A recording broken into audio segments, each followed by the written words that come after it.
삼성전자 2025년도 실적을 스루풋 회계로 분석하고 2026년 매출을 예측해 보도록 하겠습니다.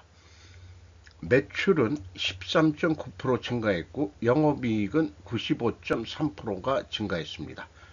가공비 배부 재고자산 회전율은 7회전으로 산출되고 PBR은 4.95로 오른 상태입니다. 현금 흐름 기준 전체 재고자산 회계가 불투명합니다. 그리고 재고자산을 평가하지 말아야 한다는 견해가 나오게 됩니다. 구독, 좋아요도 부탁드립니다. 삼성전자 개요가 되겠습니다. 1969년에 설립이 됐네요. 1월 13일, 75년 6월 11일 일찍 기업 공개를 했고 1984년 2월 28일에 삼성전자공업 주식회사에서 삼성전자 주식회사로 회사를 변경했다고 합니다. 본사 주소는 수원시 영통구 삼성로 129 메탄동에 있습니다. 요게 그 사진인 것 같습니다. 스루풋 회계로 분석한 결과입니다. 매출은 238조 430억 원, 2024년도보다 13.9%가 증가했습니다. 매출에 비례하는 매출 재료비는 93조 3,540억 원, 6.7%밖에 증가하지 않았습니다. 그래서 그 차이인 마이너스 7.1%이기 때문에 여기서 우리는 원재료 가격이 하락했다라고 1차 추론을 해볼 수 있습니다. 거기다가 판매 가격이 인상이 많이 됐다. 특히 반도체가 그러지 않을까 생각이 들어갑니다. 스루풋 금액상 19%가 증가했고요. 스루풋 율로 따지면은 60.8%가 되겠습니다. 100원짜리를 팔면은 60원이 남는다. 그러니까 이제 재료값은 40원밖에 되질 않는다. 2.6% 상승했습니다. 운영경비 120조 5,743억 원으로 10.4%가 증가했습니다. 그 결과 TOE 생산성은 1.20으로서 0.09포인트가 상승했습니다. 스루풋 영업이익은 24조 1146억 원으로서 95.3%가 증가했습니다. 2023년에 적자 12조 1천억 원대가 있었네요. 2년 만에 더블 한 3배 정도가 전환이익이 됐습니다. 원가회계 영업이익과의 차이는 5,110억 원인데 이것은 가공비 배부 재고자산이 감소를 시켰기 때문입니다. 스루풋 영업이익률 10.1%, 원가 영업이익률은 9.9%, 스루풋 영업이익률은 4.2%가 상승했습니다. 원가회계 영업손익입니다. 요거는 참고 자료로 보여드리는 거로 하겠습니다. 영업의 손익 9조 원이나 이익이 났네요. 재고자산 내역입니다. 제품 및 상품, 반제품 및 제공품. 삼성전자는 독특하게 제품과 상품을 묶어서 표현하고 있고 반제품 및 제공품도 묶어서 표현하고 있습니다. 합쳐서 가공비 배부 재고자산 23조 5,728억 원, 2024년도보다 1조 1,677억 원을 줄였습니다. 매출이 증가함에도 재고를 줄인다는 것은 스루풋 관점에서는 매우 잘하는 일입니다. 전체 재고는 1조 1천억 원을 줄였습니다. 삼성전자는 제품과 상품을 구분하지 않고 묶어서 공시하고 있습니다. 이것을 분리할 필요가 있지 않을까라도 생각합니다. 삼성전자 모기업이 하면 관련 기업들도 따라하기 때문이다. 제품과 상품은 엄연히 출생 신분이 다르다. 반제품과 제공품은 묶어서 해도 그만일 것이다. 반제품을 삼성전자가 식별한다는 것은 반제품 상태로도 판매하기 때문에 식별할 뿐이다. 재고자산 평가 손실액의 크기가 너무나 크다는 게 나타납니다. 평가 충당금이 4조 1,588억 원인데 2024년도보다 평가 손실을 잡은 금액이 1조 원이나 됩니다. 그리고 그 2024년도에는 거의 2조 8천억 원을 환입을 잡았습니다. 또 2023년도는 3조 원대를 평가 손실을 잡았습니다. 이 평가 손실을 잡는다는 얘기는 2023년도에 재고 금액이 줄어든다는 얘기죠. 재고가 줄면은 영업이익이 감소합니다. 2023년도가 적자였는데 적자를 유도했다라고도 곡해할 수 있습니다. 그래서 매출 증가율과 재고 증감률의 추이를 비교해 보면은 2025년도에 매출 증가가 13.9%인데 거꾸로 4.7%. 일반적으로 원가 회계를 하는 기업들은 매출이 증가하면 재고도 증가하는 것으로 되어 있는데 2025년도에 드디어 반대 현상을 보게 됩니다. 스르프 관점에서는 삼성전자가 뭔가 자각을 했나 이런 생각을 좀 해보게 되는데 100% 그런 것만도 아니라고 느껴집니다. 2024년은 매출이 22.7%가 증가했는데 그때도 0.1%밖에 재고는 증가를 안 시켰어요. 거의 줄인 거나 마찬가지입니다. 2년 연속 재고 통제를 관리를 잘 하고 있다. 이렇게 봐집니다만 아까 말씀드린 대로 재고 평가 손실 금액이 좀 크다는 것도 우선 말씀드리겠네요. 참고적으로 회사는 비용으로 인식한 재고 자산이라는 거를 병기에서 표기하고 있는데 요게 그 비용으로 인식했으니까 이 뒤에 얘기하는 그 총 제조 비용 제가 그 역산으로 풀이해낸 Q 총 제조 비용과의 차이가 있는데 그 차이액이 무엇인지는 확인하기가 어렵네요. 어떤 기업은 비성분의 매출원가 재료비로 인식하는 기업도 있는데 이 규모로는 그런 것 같지는 않아요. 매출 원가에 오히려 가깝기도 하다 이렇게 봐지는데 어쨌든 비용으로 인식한 재고자산이라고 되어 있는데 이런 갭들이 뭐하고 관련이 있는지는 제 수준으로는 추적하기가 좀 어렵겠습니다. 매출이 증가함에도 재고는 크게 증가하지 않았고 25년도는 오히려 감소시켰다. 감소 원인 중 하나는 재고자산 평가 손실액으로 금액이 줄었다. 그 영향의 결과는 영업이익이 감소한다는 것이다. 따라서 실질이익은 더 이익이 났을 것이다. 재고자산 주석에 비용으로 인식한 재고자산 원가를 병기 공시하고 있는데 이 금액이 어떻게 산출되는 것인지 추적할 수가 없었습니다. 총 제조비용, 제조 원가하고 지금 동일하게 인식을 합니다. 보다 낮은 금액입니다.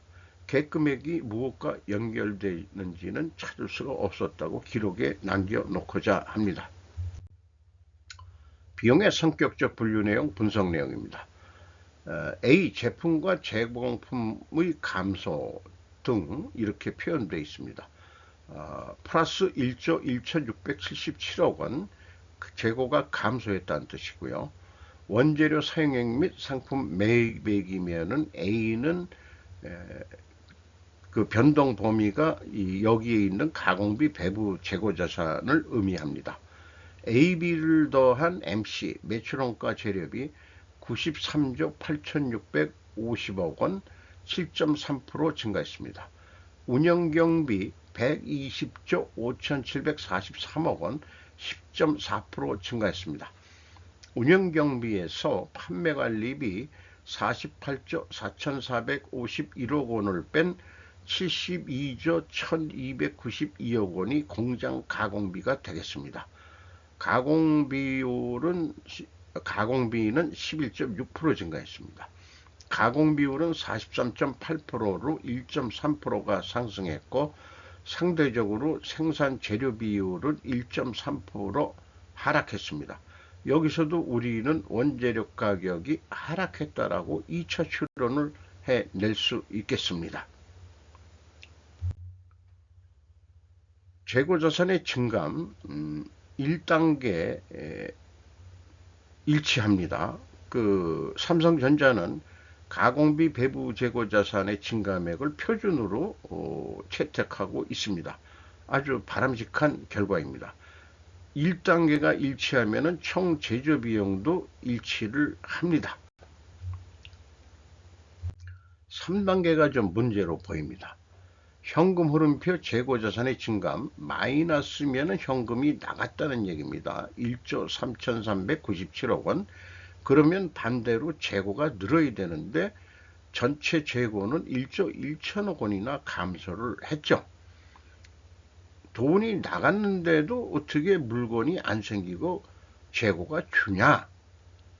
그래서 그 갭이 무려 2조 4,419억 원이나 됩니다. 그러면은 이게 뭐냐? 재고자산 평가 손실을 2조 5천억이나 잡았다는 얘기입니다. 그러니까 재고 금액을 팍 줄였다는 얘기가 됩니다. 이런 것이 이제 좀 문제가 되지 않겠냐. 근데 거기다가 맞아떨어지지도 않아요. 1천억 정도가 차이가 있고 3년 연속 이런 차이가 있는데 이것이 무엇인지는 또 추적할 길은 없습니다. 제가 정리한 것을 읽어보겠습니다. 2025년도 재고자산 평가 손실액이 과도하다. 재고의 감소는 원가회계는 영업이익의 감소이다. 즉 재고자산 평가를 가지고도 재고 조정을 통해 영업이익을 조작할 수 있다는 것이 입증된다. 따라서 재고자산에 관한 한 재고자산 평가 작업을 하지 않는 것이 바람직하다. 구미한 역사적 원가로 이동평균법으로 충분하지 아니한가. 총평균법이라고 해도 월별 결산을 한다면 월 이동평균법이나 마찬가지다. 재고자산 평가 작업도 분식이나 마찬가지라고 저는 생각합니다. 한자 뜻대로 해석한다면 코스메틱 화장을 한다고 비유해 볼 수 있겠습니다. 갭2는 추적할 단서는 제 수준으로는 찾을 수가 없습니다. 원가 회계하고의 영업이익 차이 5,110억 원이나 됩니다. 이것은 매출원가 재료비와 매출 재료비 차이와 같은 거고요. 이 금액은 이 가공비 배부 재고자산 감소액에서 가공비율을 곱하면 검증이 되겠습니다. 주요 운영경비입니다. 인건비 18조 6,268억 원, 22.2%가 크게 증가했습니다. 직원 수는 12만 8,881명, 599명이 감소를 했네요. 인당 평균 임금은 1억 4,450만 원으로 산출이 됩니다. 22.7%. 경영 성과가 좋으니까 인건비 인상률이 상당히 올라갔다고 생각을 합니다. 12만 명이 평균이 1억 4천이라면은 그 이하도 받는 사람이 있겠지만은 뭐 고임금자도 상당히 많을 거라고 생각되고요. 이 정도면은 진짜 국내의 인류 기업이죠. 뭐 협력업체는 이보다 똑같이 줄 수는 없을 겁니다. 당연히 협력업체 사장들이 그런 수준도 안 될 거고요. 왜 이런 얘기를 하냐면은 이잼이 상생협력을 노란봉투법 시행일자에 기업들 불러다가 뭐 간담회를 한 게 수시로 기업들을 불러들이고 있네요. 장사하기도 바쁜데 아주 죽을 맛일 것 같습니다. 어쨌든 그것은 별도로 생존 우선순위에서 또 좀 말씀드리기로 하고, 유틸리티비, 이게 종합적인 에너지비로 보면 되겠습니다. 6조 4,286억 원, 11.6% 증가했습니다. 매출 증가율하고 비례해서 올라가는 것 같아요. 그래서 참고적으로 운영 경비 중에서 유틸리티비가 차지하는 거 5.3%인데 요거를 나중에 다시 한번 계산해 보면은 인건비 포함해지만은 감가상각비 정도 뺀 그 실제 현찰이 나가는 것 중에서 비중이 얼마인지를 그 좀 따로 계산을 해봐야 될 것 같습니다. 그만큼 저는 에너지 비용이 이 반도체 생산하는데 매우 중요하다고 생각합니다. 물도 공급이 잘 돼야 될 거고요. 외주 용역비가 3.2% 증가했습니다. 그래서 인건비가 상당히 많이 나가는데 이렇게 그 한마디로 좀 정리를 좀 해놓고 있지 않고자 합니다. 상시 고용 직원의 존재는 리스크 관리 전략의 핵심 요소다라는 견해를 좀 가져야 되지 않겠냐 싶습니다. 그 오늘날 대기업들은 상시 고용 직원의 존재가 중요해졌습니다. 또 낙기 지원 같은 것들이 일어나고 이런 것들이 있기 때문에 저는 그 인적 자원이라고 표현을 하고 있고, 또 이런 복잡한 그런 현대 생산 기업의 복잡성 증가의 해결책은 제약이론 경영이라고 저는 믿고 있고, 그 다음에 이것을 제약이론 경영의 실천적 사례가 스루풋 회계라고 또 말씀드릴 수 있겠습니다. 그리고 기업은 상시 고용 인원을 조직에 길들이고자 할 것입니다. 직원의 존재 자체가 비용 유발 요인이기 때문에 회사는 많은 비용, 고임금을 주면서 안정성을 얻는 것이죠. 신뢰성과 안정성은 거래의 추진 동력입니다. 재무팀은 수익을 내는 일을 하는 데가 아니죠. 정리하는 데죠. 물론 그 현금 장사를 그 은행과 뭐 하는 일도 그거는 수익 본업이 아니니까 그렇게 얘기할 수는 없겠습니다. 그 삼성전자가 전통적으로 출신 성분 사장이 출신 성분들이 재무팀이 한 적이 있었는데, 재무 출신들이 그 당시에는 그 재무가 좀 중요했는지 모르지만은 이제는 그거는 아니다 이렇게 볼 수 있겠죠. 또한 상시 고용된 직원의 존재는 리스크 관리 전략의 핵심 요소다. 문제가 발생하지 않도록 하기 위해서, 리스크가 발생하지 않도록 직원들을 그렇게 뽑아가지고 키우는 거 아니냐, 이렇게 되는데 그 안에서도 물론 늑대와 개는 있다고 얘기는 하고 있습니다.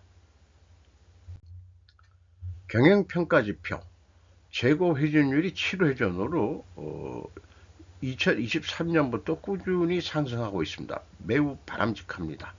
슬픈율 2.62% 상승했습니다. 죄송합니다.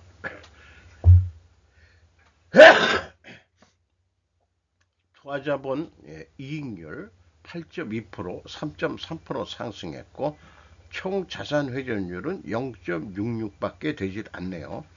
이 반도체 공장을 가지고 있는 데는 시설 투자를 계속해야 되기 때문에 제조업이지만은 이게 삼성전자가 매우 큰 규모지만은 시설이 그만큼 계속 크다고 볼 수 있겠습니다.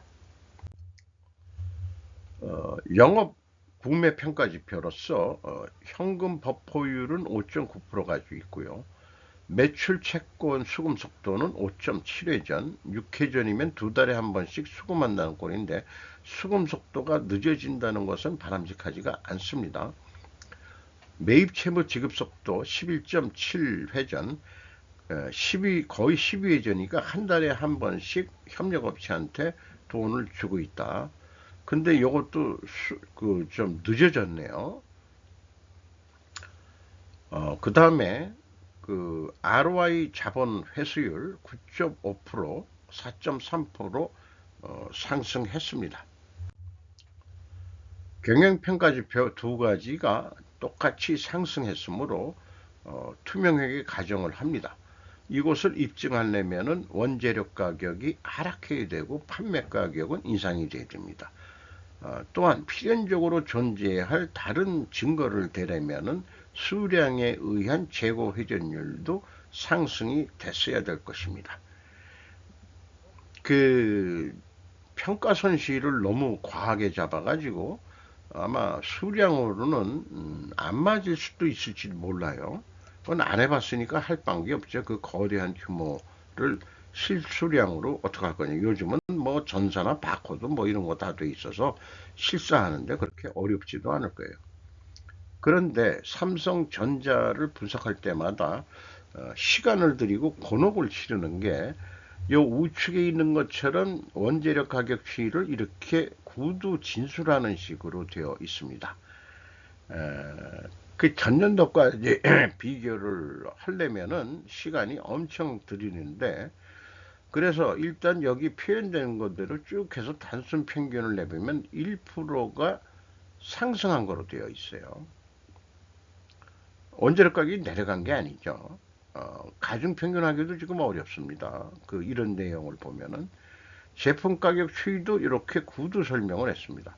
근데 그 위에 그 TV 외 가전제품, 스마트폰까지 포함해서 매출의 56.3%가 된답니다. 2.3% 내려갔어요. 요것도 평균 내가지고 비중대로 하면 2.3%. 메모리, 이것이 이제 반도체인데 5.5%로 올라갔죠. 반도체는 삼성전자의 그 매출 비중이 한 4할 정도밖에 되질 않습니다. 나머지는 가전제품, 휴대폰, 뭐 스마트폰 이런 거죠. TV, 냉장고 뭐 등등. OLED 패널, 요거는 이제 이 가전제품의 요거 내부 거래 비중일 것 같습니다. 디지털 콕핏이 하만 건데 매출 규모가 4.7%. 그래서 이 비중이 108 그런데 요거는 그냥 그래서 내부 거래는 나중에 빼야 되겠지만 일단 단순 평균하면은 2.7%가 상승한 거로 산출이 됩니다. 그래서 자, 이제까지 논의된 것은 원재료 가격이 1, 2차에 다 하락했다고 추론이 됐고, 그 다음에 투명하게 입증 추론은 원재료 가격 하락과 판매 가격 상승인데, 원재료 가격이 상승을 했죠. 그리고 판매 가격은 2.7% 상승했죠.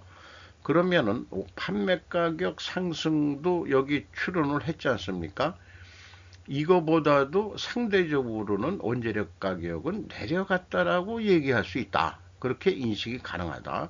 그래서 투명회계 입증 패스로는 간주를 하겠다는 것이 저의 결론입니다. 현금 흐름 재무지표입니다. 1번 EAT 세후 현금 순이익 69조 5,600억 원, 당기 순이익은 13조지만은 비현금 조정에 감가상각비 이런 거는 현금이 안 나가는 거니까 다시 다 더해주고, 이자 나간 것도 벌어서 돈을 번 거니까 그걸 다 더해주면은 69조 5천억 벌었다. 현금 수익률은 무려 23.7%나 된다. 두 번째 EMS 영업활동으로 전체 유입된 돈은 50조 5,100억 원이다. 최종 2조 411억 원의 현금을 벌었습니다. 238조를 팔아가지고 순수하게 현금으로 번 것은 2조 원이다. 어디에 돈이 또 많이 나갔느냐? 2년 연속 14조 원 이상으로 비유동 자산의 투자를 지속적으로 하고 있습니다. 잉여 현금 흐름입니다. 채권자한테 26조 1732억 원을 추가로 차입을 했습니다. 이자부채 레버리지율은 13.2%. 이익이 크게 나면서도 이렇게 왜 차입을 하느냐? 공장 증설을 하고 뭐 그럴래니까 돈을 차입을 안 할 수가 없는 거죠. 주주잉여 현금 흐름은 또 17조 2865억 원. 요것은 이익배당액과 그 다음에 자기주식 추대액으로 돈이 나간 겁니다. 회사 입장에서는. 주주 입장에서는 돈을 챙겨 간 거고요. 무려 5.9%나 됩니다. 은행 이자보다 훨씬 낮죠. 그러니까 삼성전자에 투자를 하면은 연간 은행 이자보다도 엄청 버니까 삼성전자를 투자를 해야 되겠죠. 참고적으로 납입자본 성장률 41.5배가 됐습니다. 이잉여금률은 4158.6%가 되겠습니다. 계속 성장을 하고 있습니다. 2025년도 실적을 기준으로 2026년도 매출을 예측해 보도록 하겠습니다.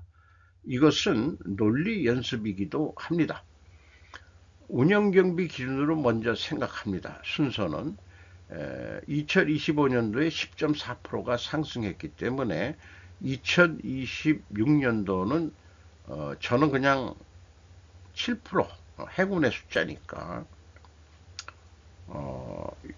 뭐 우리나라 경제 성장률은 2몇 %뿐이 안 될 거고 요즘은 또 생각할 때 1%도 안 될 것 같다 하지만 삼성전자는 운영경비도 오르고 또 이 매출도 늘 것 같아서 그 다음에 영업이익은 4.2%인데 5%를 더 증가시킨다.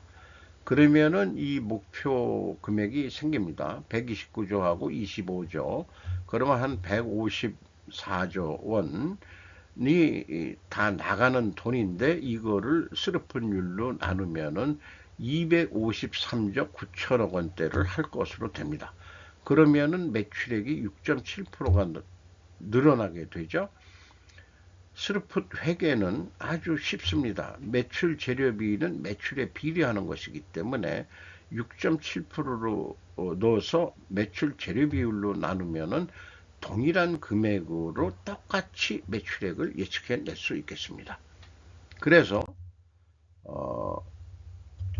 이거를 253조 원을 한다고 한다면 한 24조 원 영업이익이 나는데 수익을 더 내기 위해서 재고 회전율이 7회전했었는데 7.5회전을 한다면은 270조 원을 해가지고 운영경비가 맥시멈 3.3% 증가한다고.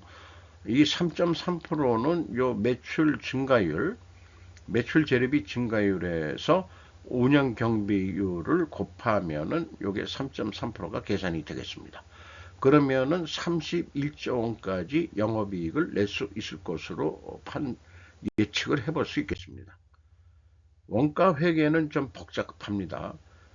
생산 재료비도 한 6.7% 더 생산한다고 보고 가공비 4.2% 요 비율대로 올라간다고 보고 재고를 5% 줄였으니까 2026년도도 5% 줄였을 때 재고를 줄였을 때는 총 제조 비용보다 매출원가는 2천억 더 높게 나오게 됩니다. 재고가 감소할 때는 총 제조 비용보다 매출원가는 더 낮게 나오게 되어 있습니다.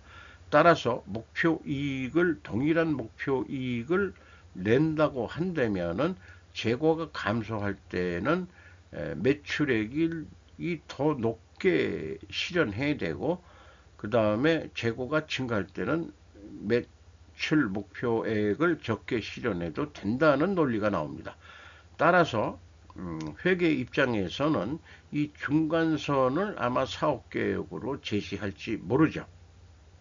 그런데 사업계획을 재무가 내는 거냐 영업은 뭐 하는 거냐 그래서 영업은 우리 그런 거 몰라. 매출원가 그런 거 모르니까 그건 당신들이 그 결산하는 거고, 있는 데이터 다 모아 보니까 얼마가 나오느냐 이걸 다 더하는 거죠. 뒤로부터. 그러면은 248조 6,181억 원. 이게 작년도 수준뿐이 안 나오네. 이런 거 238조였죠. 그래서 사업 계획할 때 조금 더 잘해보겠다고 이렇게 사업 계획을 해가지고 249조 5천억을 하겠다.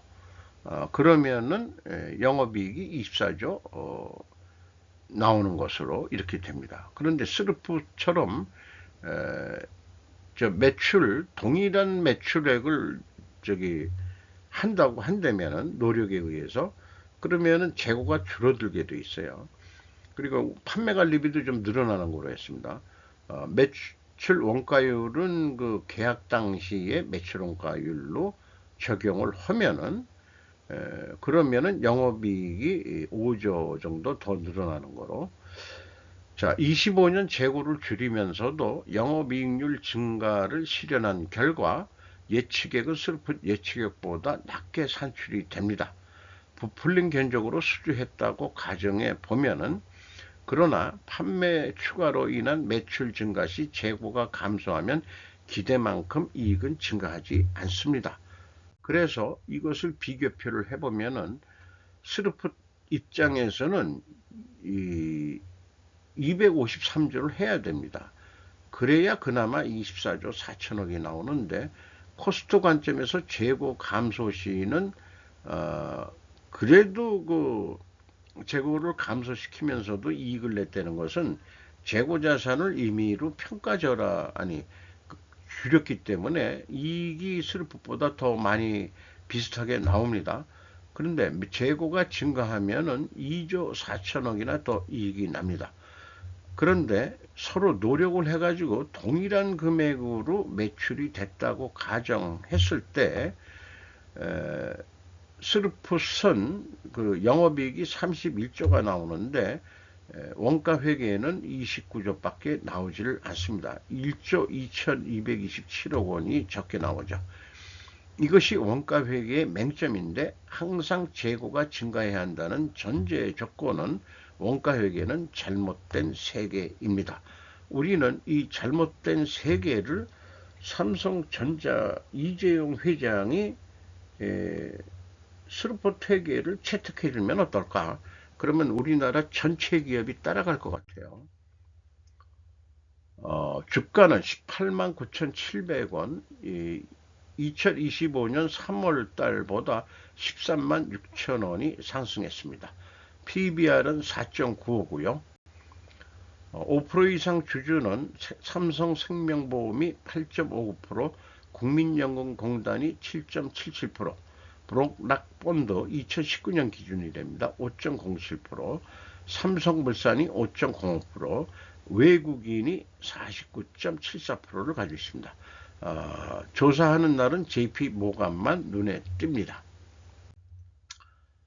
자, 이것은 중국 과잉 생산하지 말자는 취지고요.